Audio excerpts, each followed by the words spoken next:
Akola cricket club मैदानावर योगी आदित्यनाथांची 21 एप्रिलची सभा रद्द करण्यात आली। भाजपचे उमेदवार अनुप धोत्रेंच्या प्रचारासाठी उत्तर प्रदेशचे मुख्यमंत्री योगी आदित्यनाथ यांची सभा आयोजित करण्यात आली होती, मात्र योगींनी या सभेकडे पाठ फिरवली। या सभेसाठी गेल्या 3 दिवसापासून भाजपकडून मोठी जय्यत तयारी करण्यात येत होती। पश्चिम बंगालमध्ये मुख्यमंत्री ममता बॅनर्जी यांनी भाजपवर जोरदार हल्ला चढवलाय। मुर्शिदाबादमध्ये रामनवमीच्या मिरवणुकीवर झालेल्या दगडफेकीनंतर ममतांनी भाजपला चोर पार्टी म्हणत टीका केली। या हल्ल्यानंतर भाजप आणि टीएमसी एकमेकांवर आरोप प्रत्यारोप करतायत।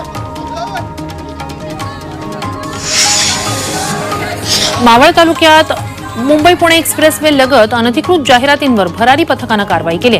विनापरवाना जाहिरात फलक आढळल्यास संबंधितांविरोधात कठोर कारवाई होईल, असा इशारा आज मावळ निवडणूक प्रशासनानं दिलाय।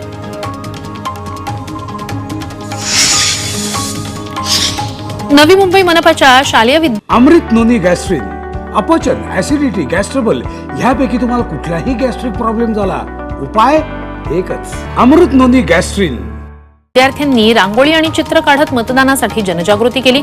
मनपाच्या 79 शाळांसह 200हून अधिक खासगी शाळांमध्येही चित्र आणि रांगोळीच्या माध्यमातून मतदान विषयक जनजागृती उपक्रम राबवण्यात आला।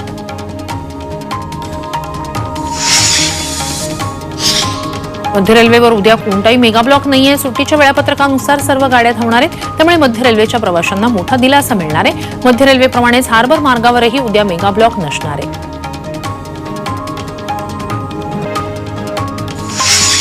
मुंबई पुणे एक्सप्रेसवेवर घाट परिसरातील वेगमर्यादा निश्चित करण्यात आली आहे। घाट क्षेत्रात मर्यादा वेगवेगळी आहे, उर्वरित मार्गावर वेगळी असणार आहे। समतल भागात ताशी वेगमर्यादा 100 किलोमीटर आणि घाट क्षेत्रात 60 किलोमीटर अशी करण्यात आली, तर अवजड वाहनांना घाट क्षेत्रात 40 किलोमीटरची वेगमर्यादा निश्चित करण्यात आली आहे।